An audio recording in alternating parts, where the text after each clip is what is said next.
If you're new to our channel, my partner Adam and I and our dog Twyla have been traveling around Australia for the last 2 years part-time. So to catch up on all our older episodes and new episodes in the future, make sure you go down the bottom and like and subscribe. Most of these safety tips that we'll be talking about in this episode today can refer to other types of camping, like in a tent, a caravan, an RV.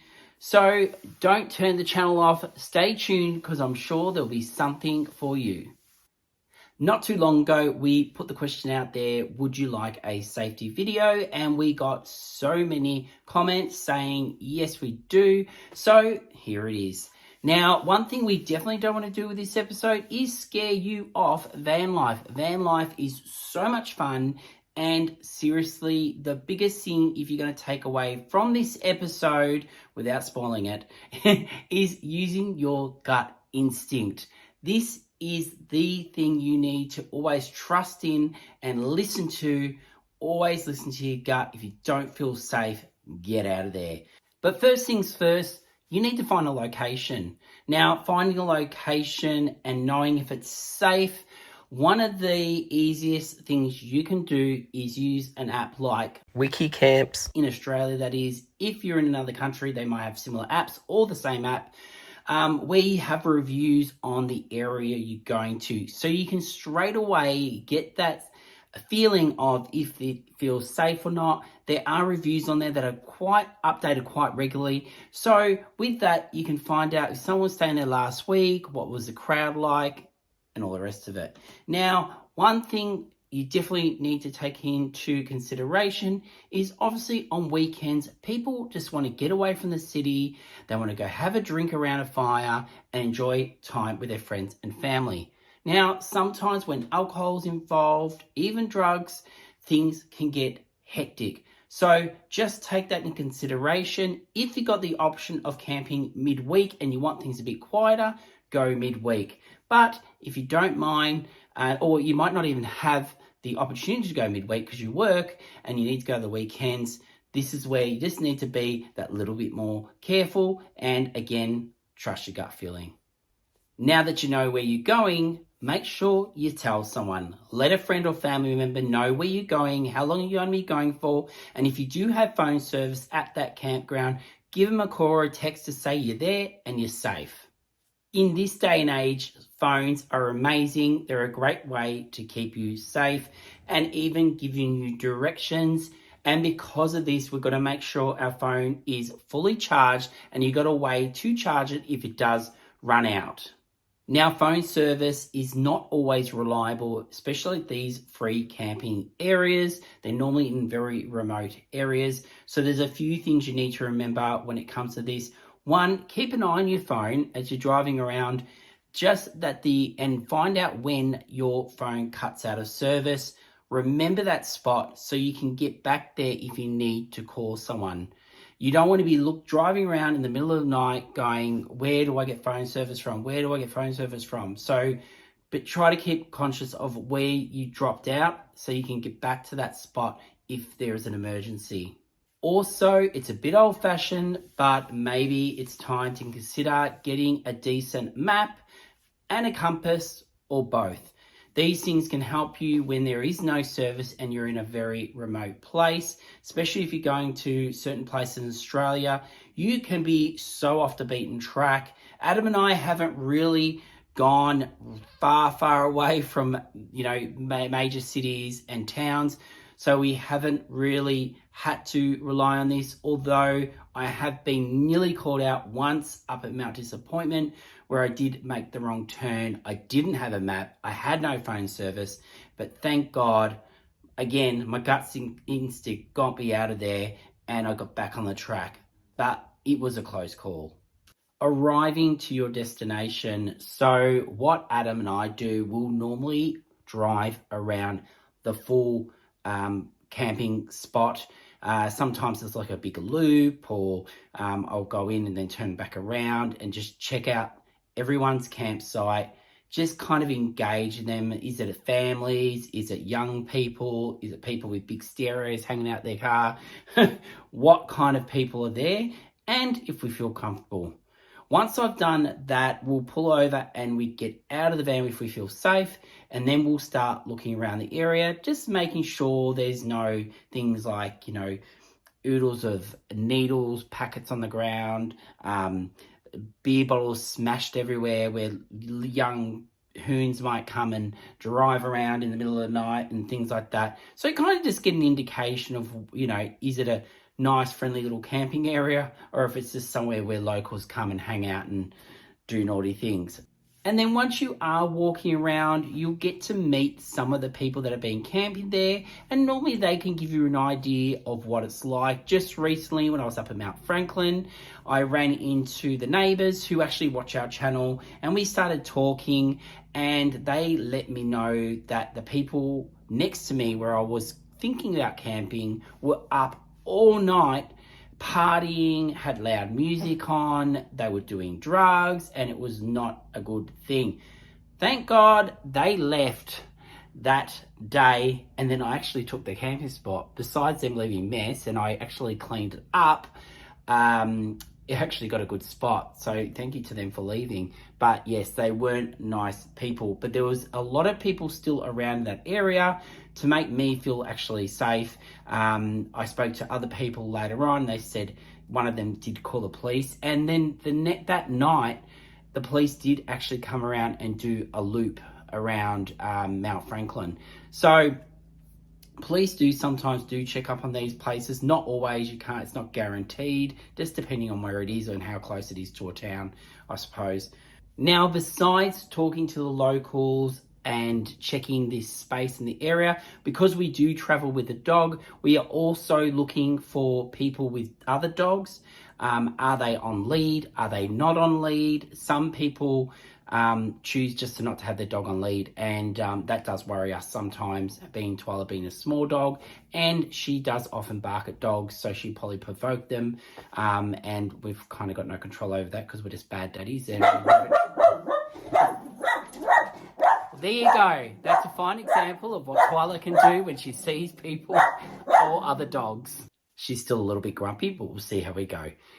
Anyway, like I was saying, so we check around the campsite, making sure we're comfortable, having Twyla out with us on her basket, tied up, but we just want to make sure that that's safe for her also. So now that we're happy and we've checked everyone looks good, okay, we're going to be camping here. Now, the next thing is, how are we setting up?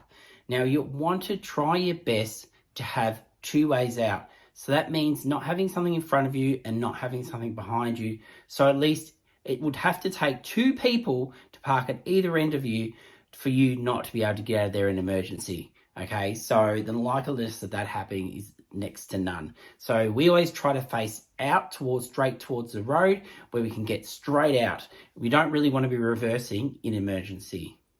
Once you're parked and you're happy, make sure when you are unpacking and getting yourself organized, keep your driver's seat clear. Don't have anything on it, and have a clear path straight to it.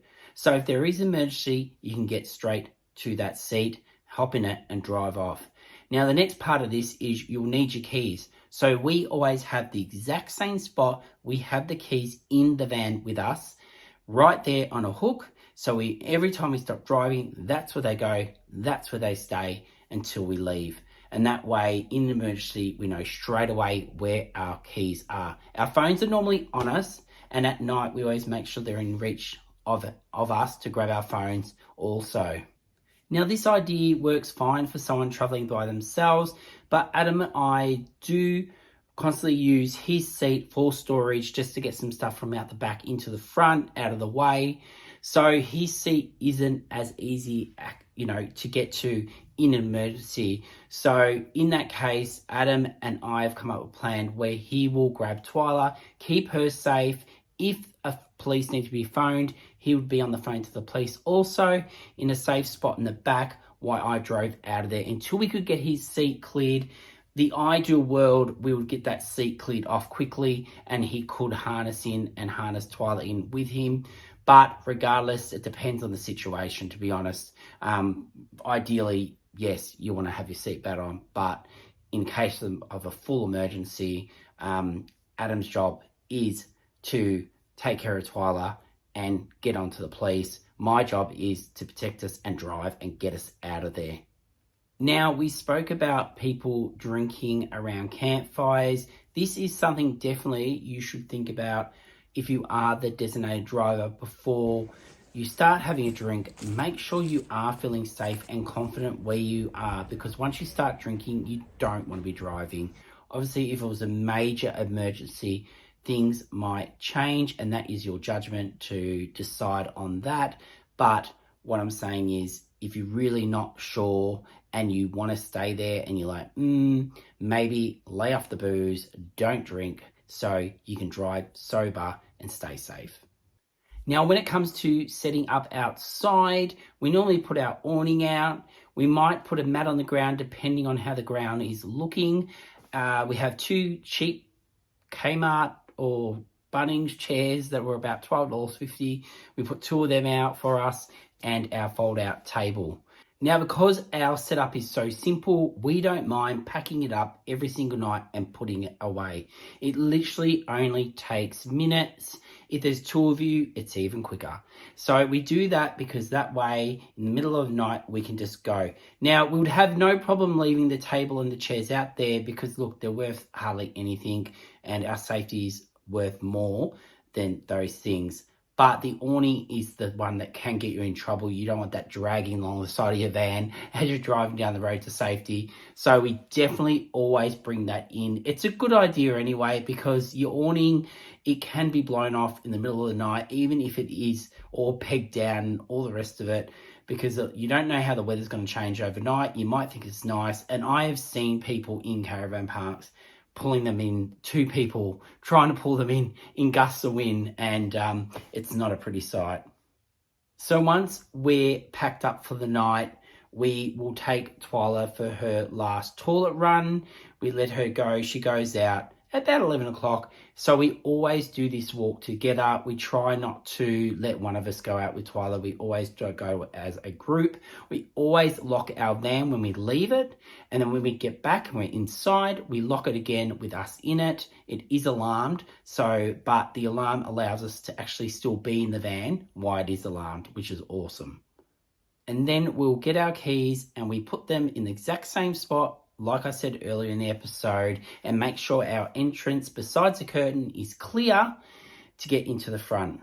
We have a total block-out blinds in our van, and we like to have them all closed off at night so people can't peer in and see how many of us is in the van, who's in the van, what's going on.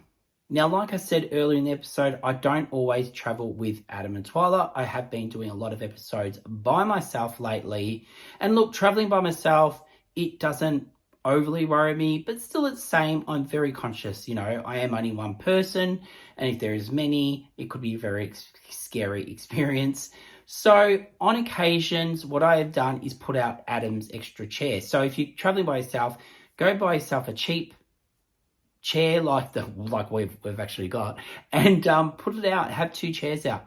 People aren't always staring at you, wondering what you're doing. If they see 2 chairs, they assume that's what we all do, and they think there's an extra person there. If you want to chuck a pair of boots on the ground to make it look like there's someone with you, but at the same time, maybe don't leave them out overnight, because then they might think it is a bit staged. Because I don't think anyone likes to leave their boots out of their tent so snakes can get in them. Oh, but then again, I have seen a few people in swags leave their boots out, so there you go. Now, when I said that to someone once about having the second chair out, they're like, but if they come past and start talking to you, what are you going to say?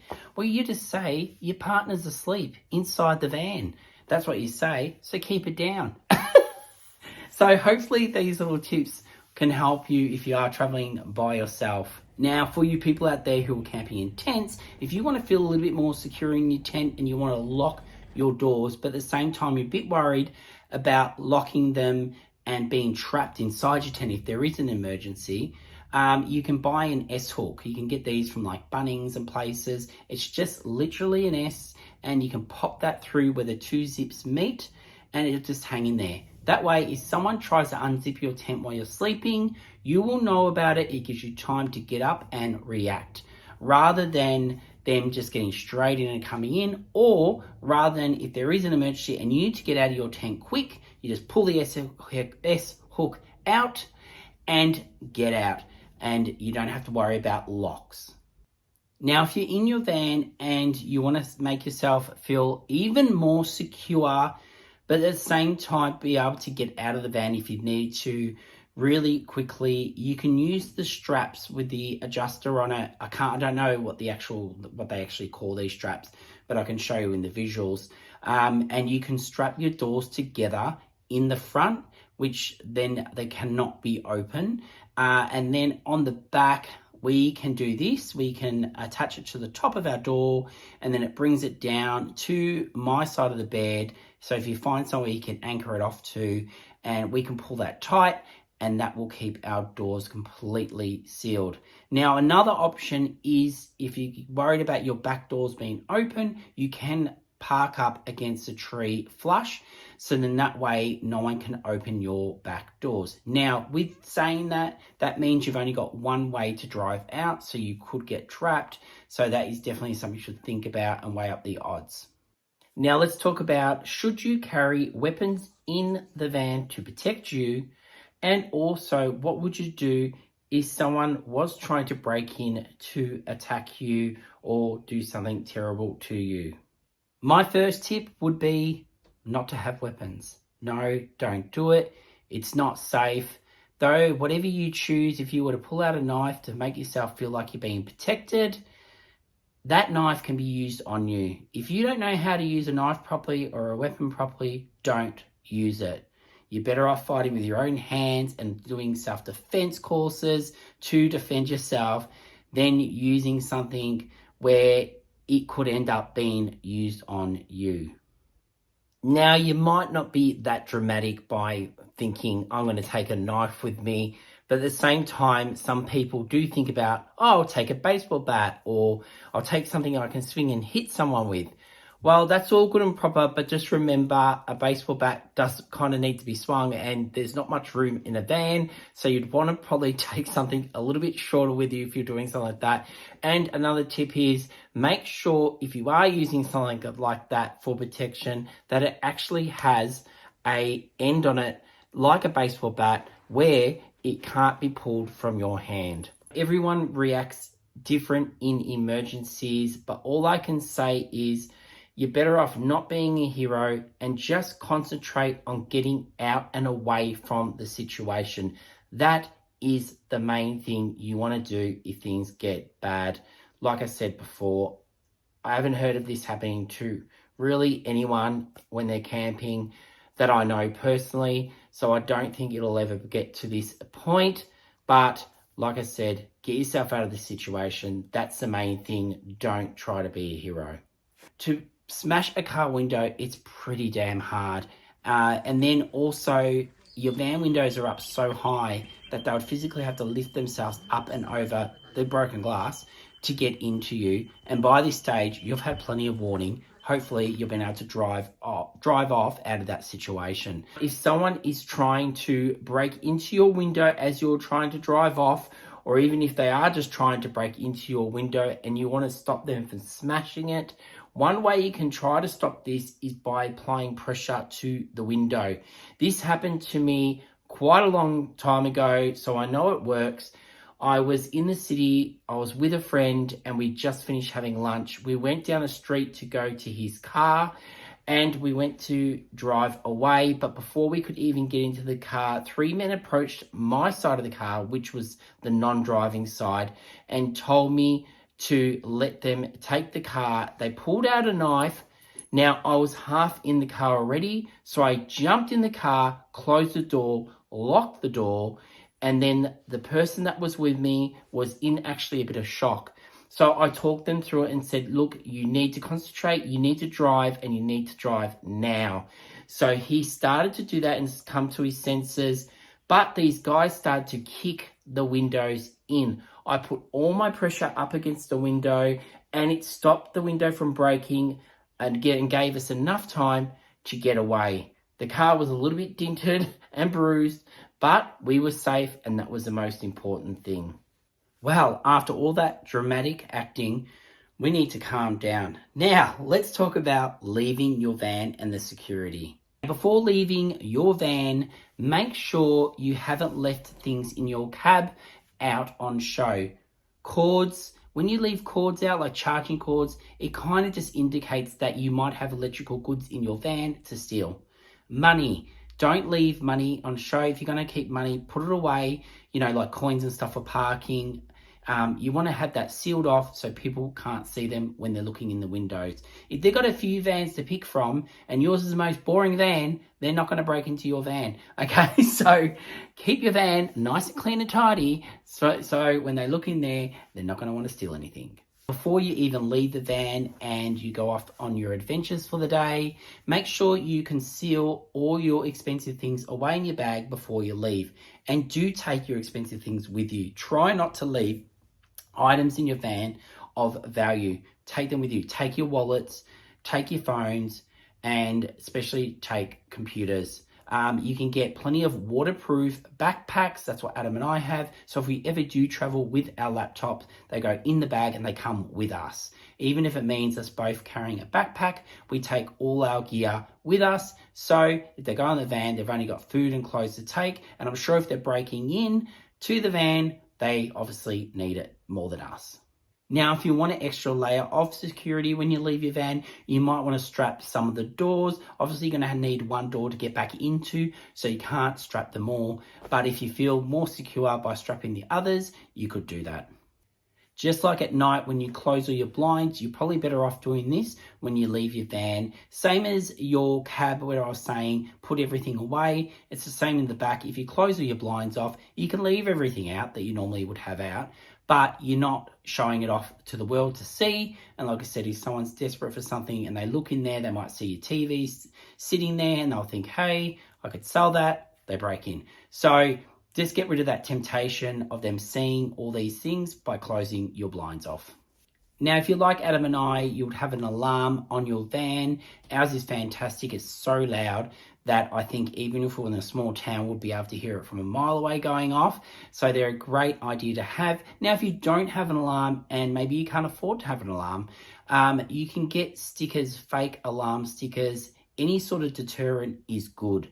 It all adds up in bigger picture. So get yourself some fake alarm stickers, put them on every window so they think twice and they go to the next car or van and they're not robbing you. If you're worried about your van disappearing and you want to know where it is, there is a lot of people out there now investing in the Apple trackers that you can get for your luggage that you have overseas, and it actually will track wherever this little coin, I'll call it, is placed. So you can pop one of them in your van and you will know where your van is at all times. If you're a full-time van lifer, one thing you could consider, and even if you're part-time, is getting a safe in your van. You can get it bolted to the van so no one can actually physically take it out, or it's really hard to take it out. Obviously, this will add weight to your van, so it's something you really got to think about. And also where you're going to put it, because you need quite a big one to be able to fit a laptop into. But this is something people definitely do. Second to this, you can just find hidey holes. So we know in our van we have so many different little pockets where we can hide things if we really needed to. Obviously, I'm not going to tell you where they are, but once you get to know your van, you will definitely find ways you can hide things in your van quite well. Now, before we end this episode, I thought I'd just remind you, like I said at the start of this episode is not to turn you off van life. These are just extreme situations that if you were in them, there is a little bit of advice for you. But like I said, I've never had any of my friends or family have experienced anything that dramatic while doing van life. So get out there, explore Australia. Like I said, the biggest thing to take away from this is always listen to your gut. And I said that several times in this episode, but it's so true. Listen to your gut, because it's normally right. Well, thanks guys for watching the episode. We will be back next Sunday at 5 p.m. with a new episode. If you're new to our channel, make sure you go down the bottom and like and subscribe. And remember guys, we do have our merch that you can get for Christmas. We've even got mugs, tote bags, wind cheaters, you name it, it's there. So go there and grab some merch now. And yeah, we'll see you next Sunday. See you guys.